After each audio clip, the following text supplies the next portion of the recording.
গণ অধিকার পরিষদের সভাপতি ও প্রবাসী কল্যাণ ও বৈদেশিক কর্মসংস্থান প্রতিমন্ত্রী নুরুল হক নূর এবার কড়া ভাষায় সমালোচনা ও ব্যঙ্গ করেছেন জাতীয় নাগরিক পার্টির মুখ্য সমন্বয়ক নাসির উদ্দিন পাটোয়ারীকে।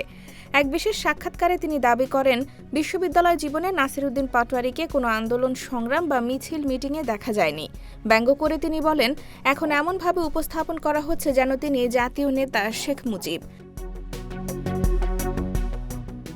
নূর আরও অভিযোগ করেন, জুলাই আন্দোলনের প্রকৃত নেতৃত্ব ও অবদানকে আড়াল করে কিছু নতুন মুখকে মাস্টার মাইন্ড হিসেবে প্রতিষ্ঠা করা হয়েছে। নিজের রাজনৈতিক অভিজ্ঞতার কথা তুলে ধরে তিনি বলেন, আন্দোলনের শুরু থেকে তিনি সক্রিয় ছিলেন এবং কারা বাস্তবে মাঠে ছিলেন সে সম্পর্কে তিনি অবগত। এছাড়া নূর আসিফ মাহমুদ ও নাহিদ ইসলামের আন্দোলনের সম্পৃক্ততার কথাও উল্লেখ করেন। তবে নাসির উদ্দিন পাটোয়ারী সম্পর্কে তার বক্তব্য ইতোমধ্যেই রাজনৈতিক অঙ্গনে নতুন আলোচনা তৈরি করেছে। যদিও এ বিষয়ে এনসিপি বা নাসির উদ্দিন পাটোয়ারীর পক্ষ থেকে এখনো কোনো আনুষ্ঠানিক প্রতিক্রিয়া জানা যায়নি। সাপ্তাহিক বাংলা গ্যাজেট, নিউজ ডেস্ক।